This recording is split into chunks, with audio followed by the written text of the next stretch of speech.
Inilah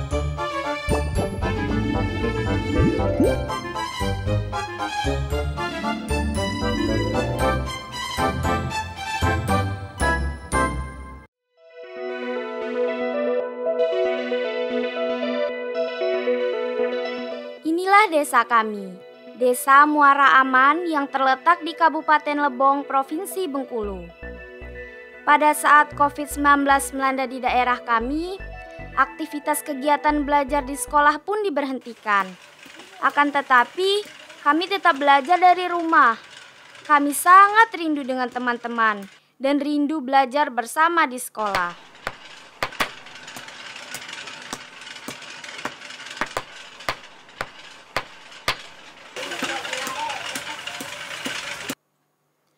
Untuk melepas kerinduan bersama, teman-teman kami pun sepakat untuk melaksanakan pertemuan belajar tatap muka bersama guru kami.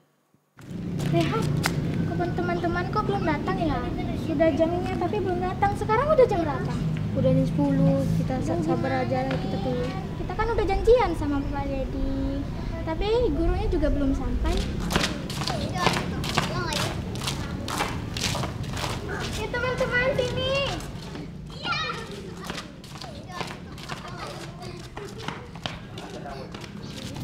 Ya, kalian lama di sini cepat.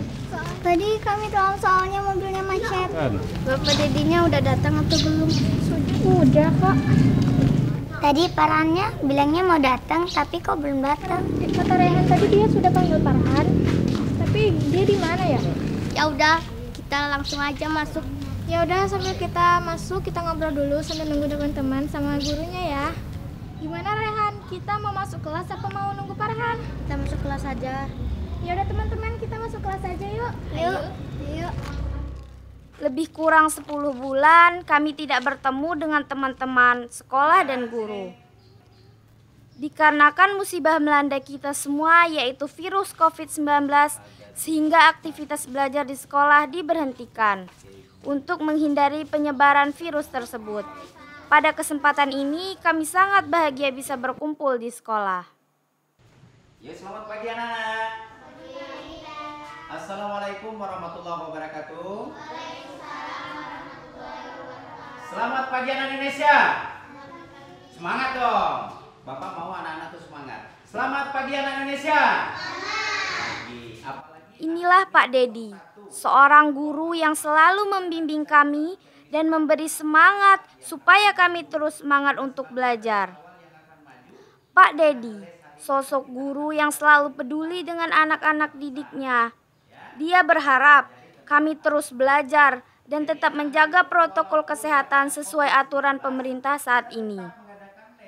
Ingin tahu COVID itu seperti apa, jaraknya seperti apa, orangnya harus seperti apa, dan kita harus mempelajari, harus mengetahui tentang COVID-19 supaya terhindar dari penyakit yang belum ada obatnya.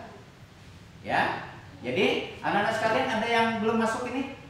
Pak si Farhan, kenapa? Tadi soalnya Pak, dia tadi bilangnya mau sekolah. Tapi waktu dia sekolah, tadi kami jemput, dia nggak ada di rumah. Oh, nggak ada di rumah. Orang tuanya ada di rumah? Ada. Oh, ada. Terus setelah tadi pamit, itu kan ke rumahnya kata orang tuanya dia tuh nggak sakit, itu ya nggak? Dia ada di rumah. Tapi teman-teman, ada salah satu teman kami yang tidak hadir saat ini, yaitu Farhan. Farhan adalah teman kami yang sangat baik. Farhan seorang anak tambang. Dia biasanya sering membantu orang tuanya di rumah mengisi hari libur sekolah. Assalamualaikum warahmatullahi wabarakatuh. Waalaikumsalam warahmatullahi wabarakatuh. Teman-teman, dengan wabah COVID-19 ini, kita harus menjaga kebersihan. Dengan cara menjaga kebersihan, kita harus mencuci tangan, menjaga jarak, dan tidak boleh kerumunan. Dengan cara menghindarnya, kita harus melaksanakan kewajiban tadi. Kalau kita tidak melaksanakan kewajiban tadi, kita tidak akan terhindar dari COVID-19. Lihat di luar sana, sudah banyak yang terkena COVID-19. Makanya dengan kita dijauhkan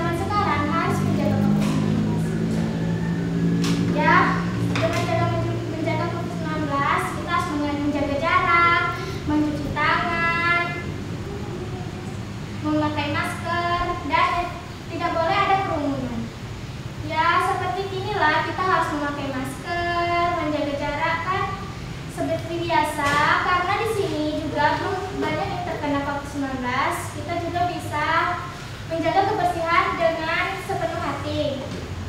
Nah, sekarang kita mempelajari cara mempraktikkan bagaimana cara menghindari dari COVID-19. Kita harus menjaga kebersihan dengan sepenuh hati. Menjaga kebersihan tadi kita harus mencuci tangan dengan sabun dan air mengalir yang bersih. Dan kalau kita tidak melaksanakan itu, kita tidak akan terhindar dari COVID-19. Makanya kita harus melaksanakan itu agar terhindar dari COVID-19. Ya, begitu saja. Wassalamualaikum warahmatullahi wabarakatuh. Waalaikumsalam. Jadi anak-anak sekalian yang Bapak cintai, begitu pentingnya mempelajari tentang COVID-19. Ada yang mau ditanyakan? Saya, Pak. Iya. Siapa namanya dulu? Jesse. Boleh Jesse. Mencuci tangan di bak kamar mandi boleh nggak, Pak? Iya.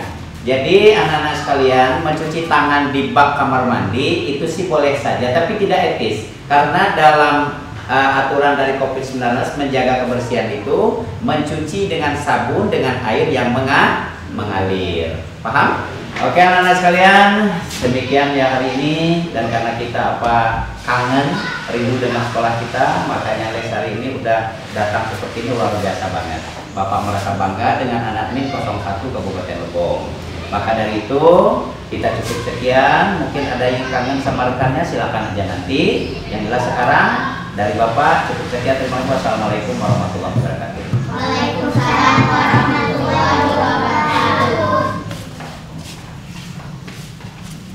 Teman-teman, gimana kalau kita ke tempat kanan aja? Setuju. Nah, teman-teman, kami pun sangat senang sekali bisa berkumpul dengan teman-teman sekolah dan guru di ruang sekolah yang kami sangat rindukan ini. COVID-19 memang membuat aktivitas belajar kami terganggu. Semoga kita tetap waspada ya teman-teman.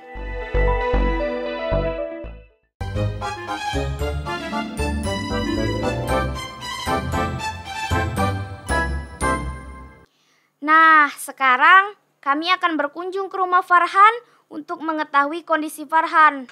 Kebetulan orang tua Farhan adalah seorang pencari emas dan di rumahnya memiliki alat penggiling, yaitu dinamakan gelundung, teman-teman.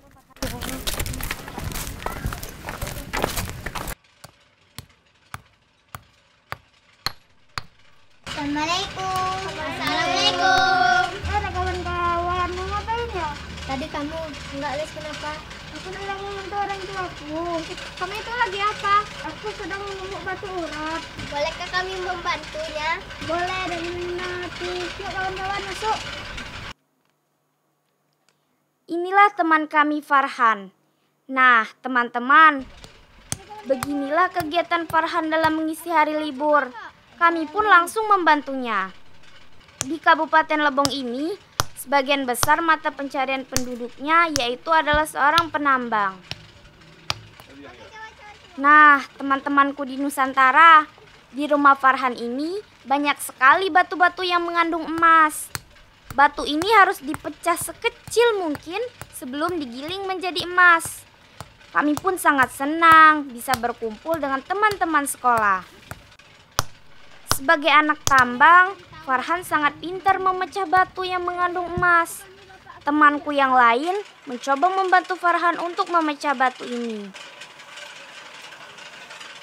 Setelah puas membantu Farhan memecah batu-batu emas tersebut, kami pun ingin tahu cara penggilingannya. Dan Farhan pun langsung mengenalkan kami dengan bapaknya. Pak, ada kawan-kawan mau melihat tentang gelundung. Oh, teman-temannya mau lihat cara penggelundung ya? Ya, aja teman-temannya ke sini. Akhirnya, orang tua Farhan mempersilahkan kami untuk melihat alat penggiling emas. Alat ini biasa disebut di Kabupaten Lebong adalah gelundung, teman-teman. Gelundung ini diputar dengan mesin. Nah, batu-batu yang kami pecahkan tadi dimasukkan dalam gelundung ini. Nah, jadi begini nak, gelundungnya. cara pengolahannya nanti dari batu ditumbuk tadi sama Farhan, itu ditumbuk terus dimasukkan ke gelundung. Cara kerjanya ini nanti ada pakai pelor, nanti udah pakai pelor, uratnya dimasukkan terus ditambah ini air perak. Gunanya itu untuk menangkap emas. Jadi diputar sehari semalam. Sehari semalam nanti bisa kita saring nantinya. Kayak gitu. Nah, jadi gimana? Ada yang mau tanyakan lagi? Kalau zaman dahulu itu kita pemutarnya itu pakai kincir air. Karena sudah kemajuan zaman hingga kita pakai dinamo, pakai listrik. Ya. Ada yang mau tanya lagi? Ya. Ini biar emasnya bisa kita tangkap, itu harus menggunakan namanya air raksa atau air perak. Sehingga nanti kalau misalnya sudah sehari semalam nanti bisa kita saring, nanti bisa kita tangkap emasnya, bisa dapat emasnya gitu. Jadi gimana, ada yang mau tanya lagi? Boleh? Farhan? Ada? Atau yang lain, teman-teman yang lain ada yang mau tanyakan? Gimana? Sudah mengerti belum? Sudah? Oh, mau ke sana? Oh, boleh.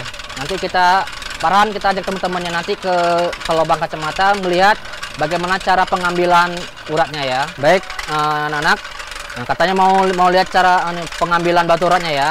Yang merupakan salah satu sejarah di Kabupaten Lebong ini adalah bekas peninggalan zaman Belanda.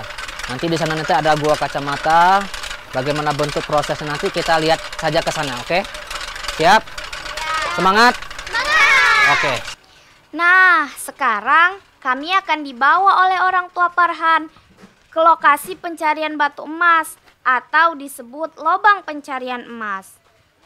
Seperti apa ya teman-teman?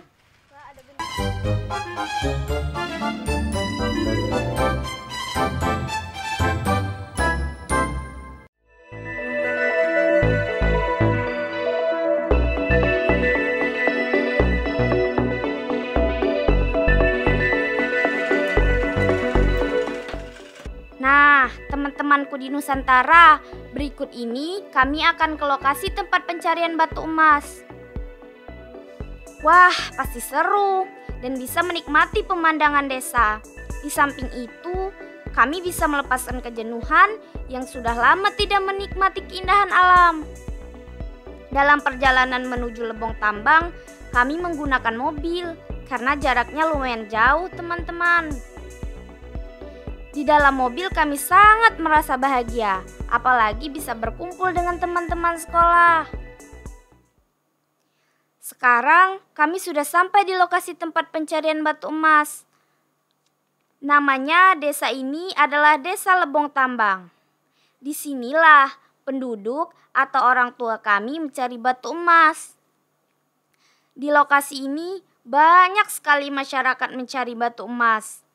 Di depan kami ada sebuah bukit yang besar, tapi di bawah bukit ini banyak lubang yang dibuat masyarakat untuk mencari emas. Aktivitas di sekitar bukit ini setiap hari sangat ramai loh. Bapaknya Farhan menemani kami dan menjelaskan tentang tambang emas yang ada di Lebong Tambang. Di sini nanti ada lubang yang dikelola oleh masyarakat secara tradisional. Mungkin dalam satu lubang itu nanti bisa jadi ada 6 atau 10 anggotanya. Terus kedalamannya mungkin sudah dalam, nanti mungkin ada yang 20 meter, 50 meter. Nah, jadi Bapak menasihati sama kalian semua, rajin-rajinlah belajar, jangan seperti kami beribur tambang nih. Karena apa? Karena mencari emas itu susah. Apalagi masuk ke dalam dengan udaranya yang kurang mungkin. Jadi sekali lagi Bapak pesan, belajarlah yang rajin, sekolah setinggi-tingginya, gapai semua cita-cita kalian semua ya, Farhan, ya, dan juga buat teman-temannya juga.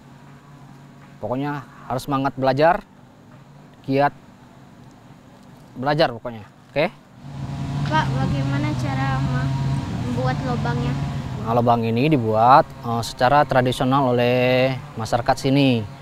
Dengan menggunakan alat seadanya seperti cangkul, pahat, dan lain-lainnya. Dan mereka pun bekerja tidak sendirian, mereka bekerja ada anggotanya dan juga di masyarakat yang bekerja di lubang sana. Untuk pengambilan batunya juga pun enggak sekaligus bisa kita ambil langsung. Butuh beberapa hari, kadang ada 2 hari baru dapat urat, kadang sampai 4 hari baru bisa dapat urat. Kalau untuk pengolahan dari awalnya itu butuh beberapa bulan itu, karena nggak bisa sekaligus kita sekali kita buat lubang temu urat nggak bisa, jadi butuh beberapa bulan sehingga ketemu uratnya. Nah, urat itulah yang kita olah dan kita gelundung dan kita ambil emasnya. Ada yang lain mau bertanya? Silakan. Berapa lama orang mencari urat? Kalau untuk mencari uratnya itu bisa sehari semalam. Itu juga belum tentu dapat itu. Kadang 2 hari, 3 hari, bahkan ada yang seminggu itu baru bagi gitu.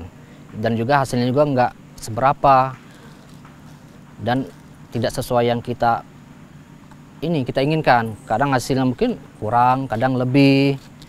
Jadi pokoknya saya Bapak pesan sama kalian semua rajin-rajinlah belajar, karena mencari emas ini susah dan kerjanya pun juga sangat berbahaya. Nanti mungkin kita takut nanti ketimbun apa gimana, pokoknya airnya naik atau banjir gimana. Jadi Bapak pesan rajin-rajin belajar, raihlah cita-cita kalian. Oke? Pak, kalau pembagian hasilnya berapa? Kalau untuk pembagian hasilnya itu nanti tergantung urat yang kita dapat. Kalau semakin uratnya banyak kita dapat, semakin banyak pula bagian yang kita dapatkan juga. Bisa 1 karung, 2 karung, itu tergantung juga dengan hasil yang kita dapat dalam 1 hari atau mungkin dalam beberapa hari itu. Selanjutnya, kami langsung melihat aktivitas penambang ke lubang pencarian emas. Farhan dan Raihan serta teman kami yang lain sangat senang dan ingin tahu bagaimana cara mencari batu emas ini. Bila kita lihat lokasi atau lubang sebagai tempat mencari batu emas ini, memang sangat berat resiko atau tantangan yang dihadapi. Mereka harus masuk ke lubang dengan menggunakan alat pengaman seadanya atau disebut tambang tradisional. Wah, sangat beresiko tinggi ya teman-teman. Ternyata begitu berat para penambang emas mencari nafkah untuk menghidupkan keluarganya. Kami pun menyadari kami harus terus semangat belajar menuntut ilmu demi sekolah sesuai harapan orang tua. Nah, teman-temanku di Nusantara, sekarang kami sedang melihat langsung lubang kacamata peninggalan sejarah yang ada di Lebong Tambang. Menurut penjelasan orang tuanya Farhan, lubang kacamata ini adalah peninggalan Belanda saat mencari emas di Kabupaten Lebong. Pada saat itu, Belanda menguasai tambang ini dan mengambil semua hasil tambang. Awal pembuatan lubang gua kacamata ini oleh Belanda, menurut cerita sekitar pada tahun 1900-an.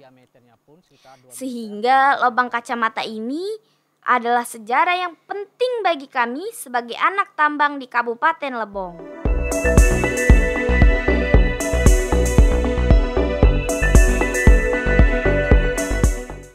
Lubang kacamata ini sangat unik teman-teman. Memiliki lubang berjejer 2 seperti kacamata. Untuk masuk ke lubang ini, kita harus lewat anak tangga yang sudah dibuat oleh pemerintah daerah Lebong. Wah, sangat menyenangkan bukan? Nah, setelah melewati anak tangga tadi, kami sudah sampai di goa atau lubang kacamata teman-teman. Kami pun langsung menikmati suasana ini. Nah, inilah suasana di dalam lubang gua kacamata. Bekas peninggalan zaman Belanda dahulu, terbentuk akibat dari eksploitasi penambangan emas sehingga terbentuklah seperti ini. Di dalam gua ini kami bisa melihat batu-batu yang unik. Yang paling kami heran, gua ini dikelilingi batu emas sehingga tidak mudah roboh atau longsor teman-teman. Sungguh luar biasa bukan? Dengan keunikan goa atau lubang kacamata ini, maka lokasi ini menjadi objek wisata sejarah yang dimiliki di daerah kami. Selain memiliki keunikan goa ini, kami juga bisa melihat pemandangan desa Lebong, tambang dari atas goa kacamata ini. Pemandangan yang indah, sehingga membuat kami bangga memiliki daerah yang kaya dengan sumber alam dan memiliki keindahan yang alam indah. Kami bangga menjadi anak tambang, tapi kami harus terus sekolah supaya kami bisa memajukan daerah kami.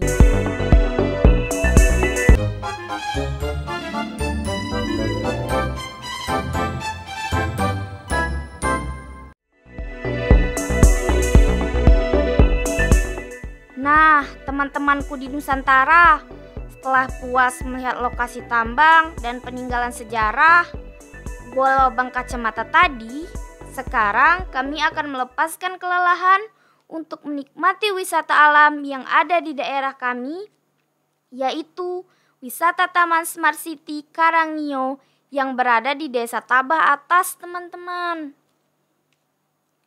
Selain wisata tambang, kami juga memiliki wisata alam yang begitu indah dan sejuk. Wisata Smart City Karangio ini berada di pusat kota Lebong. Di sekitar wisata ini terdapat masjid yang megah menjadi kebanggaan masyarakat Lebong. Di samping itu juga lokasi ini adalah pusat perkantoran pemerintah daerah Lebong. Di kesempatan kebersamaan kami di masa virus corona ini, kami berharap virus corona tidak ada lagi di muka bumi ini, supaya kami bisa belajar di sekolah seperti biasa. Taman Karangio ini sangat cocok untuk keluarga dan bermain untuk melepaskan kelelahan kita saat ini. Karena wisata ini berada di pusat kota, teman-teman. Selain taman yang bagus, di sekitar taman ini kita bisa memandang perbukitan yang indah dan udara yang sejuk, sehingga membuat kami betah untuk bermain dan melepaskan kerinduan bersama teman-teman sekolah. Sebagai anak tambang, harapan kami supaya bisa belajar menuntut ilmu sesuai harapan orang tua, supaya bisa berguna bagi nusa dan bangsa. Kabupaten Lebong memiliki sumber daya alam yang banyak. Sebagai anak tambang atau anak Lebong, kami harus menjaga dan melestarikannya. Nah, teman-temanku di Nusantara, demikianlah suasana daerah kami di Kabupaten Lebong dalam acara Anak Indonesia kali ini. Mudah-mudahan apa yang kami suguhkan ini bisa menginspirasi anak-anak di Indonesia ya. Sebagai anak tambang, kami harus tetap semangat belajar untuk masa depan bangsa Indonesia. Sampai jumpa. Kami